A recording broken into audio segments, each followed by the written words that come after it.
driving through this traffic. You know the vibes, man. Check out my latest reel for my thoughts on the Lakers losing in five. I mean, it's all good. I knew they was gonna lose, bro. I knew that you can't win a championship with no centers. So, I mean, it's cool. I ain't mad at niggas that root against the Lakers. I'm not mad at niggas that root against anything I agree with. Like, that's the beauty of allowing people to have an opinion. Like, it's fun when you lose too. You know what I'm saying? So, congratulations to Minnesota. They did their thing. But I really wanted to ask y'all, bro. Are black people the only people in the world that can't be left the fuck alone, bro? And the reason I say this is because anybody that works in an environment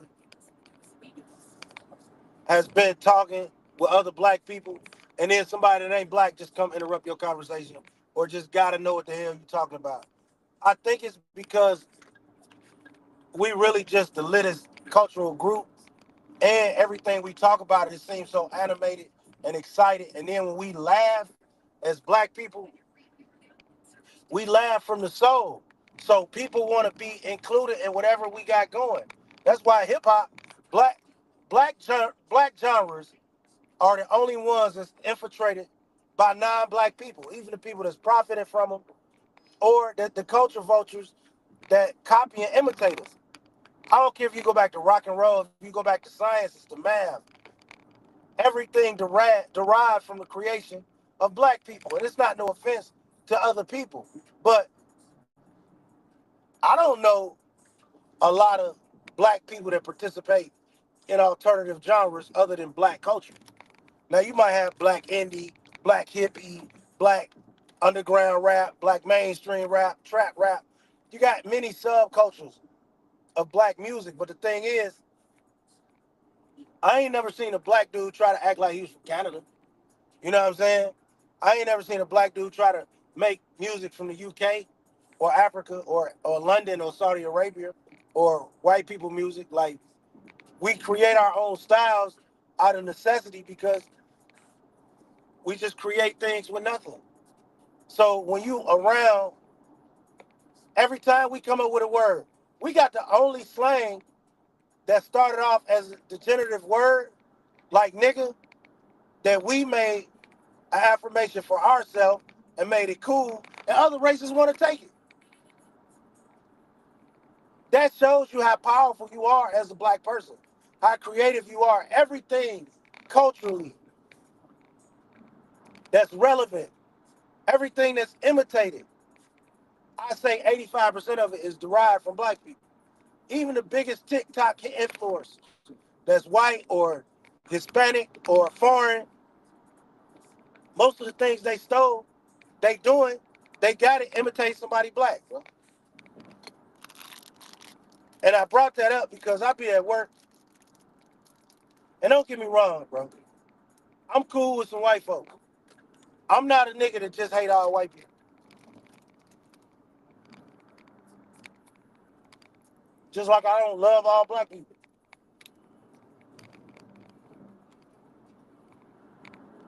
Protein bar, bro. I'm trying to be healthy.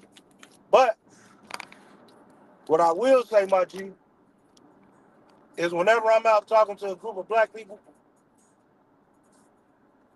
somebody white,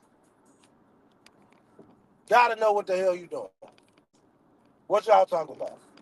What y'all over here giggling about? And sometimes it could be cool, but a lot of times it's just that inquisitiveness to know that we on some fly shit. And another thing I hate, and I said this before, I'm gonna say it again, right? I hate how, especially older white people, and some young, but mostly older, over 40, they can see two black people talking and don't even fucking say excuse me, nigga. I don't care how cool this motherfucker think they are. They'll just come start talking. So you really gotta self-check people on how to treat you, especially if they're gonna be around you constantly a lot. It's just a very delicate situation. And I'm interested to know what people think on it. I ain't gonna lie, man. Being a mentor is important. I love working at the school because I was a badass kid. You know what I'm saying?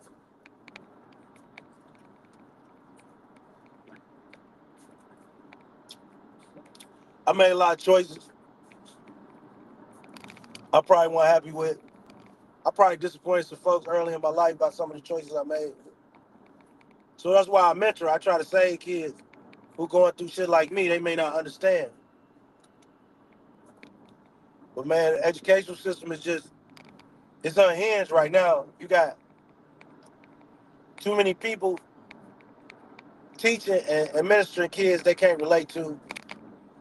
You got too much of a heavy prison pipeline influence. I'm sick of that.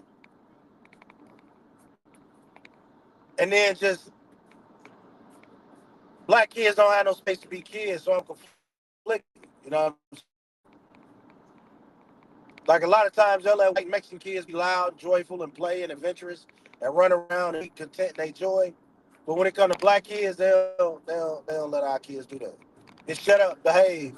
Y'all too loud. Y'all too this. I just think people are so scared of black people when they out of control. Everybody think they gotta over control black people, especially black men. Black women do that too. That's why a lot of black women ain't got no man. Unfortunately, women, period, but I'm talking about black women right now. Because psychologically, too many don't want to control men. You can't control no man.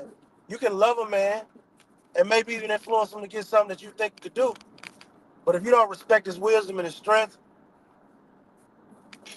and his freedom, excuse me, you're gonna lose him.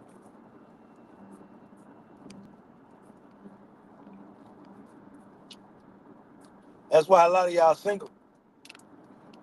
Because we focus on control as opposed to understanding. And that's why a lot of these kids be going crazy because people focus on control more than understanding. You gotta understand somebody before you can control them. And you gotta have some semblance of love for them, or at least for the topic or for the conversation, before you can understand them. Control without understanding leads to rebellion. You see what I'm saying? So if somebody's rebelling against you, they probably don't understand why you're trying to control them or why you think you should control them. You see what I'm saying? That's the logic to it. But if you give them the knowledge and you say, hey, man, this is what I'm doing, bro. This is what I got for you. This is what I've been through. This is how I can help. Influence to be strong, bro. So y'all got to learn how to talk to people, love people. And then we just need more black administrators, more black principals, more black therapists, more black counselors, more black teachers. We just need more black people in these school systems. Children need to see more black leaders in school. And again, even though I shouldn't have to say it, but I will say it because I do got a lot of friends as educators that's not black. And they do a fine, phenomenal job. So I don't knock the efforts they put in. I respect them. I appreciate them. And some of them, I love them. And they care. I know some that care. But what I'm saying is, as a black kid, right, you need to be in an environment where 80 to 85% of your leadership is black like you. Just like I feel like any kid that's born in America should be in an environment where the amount of teachers and administrators look like them. I'm from Gary, Indiana, bro. If I would have had black principals, all black teachers, my brilliance would have never been harnessed because of my rage. My rage would have overshadowed. Even when I made mistakes, black teachers was telling me as an adult, you can still do this. I still believe in you. You still are a beacon of God, a beacon of leadership. And that confidence came from seeing so many black powerful adults as a kid. So we just gotta work together, get it together. I hope you like this little bit of game I'm dropping you while I'm on my way to make the donuts. But I love y'all, man. ConcreteGeniusMedia.com. Follow me on all socials. Peace.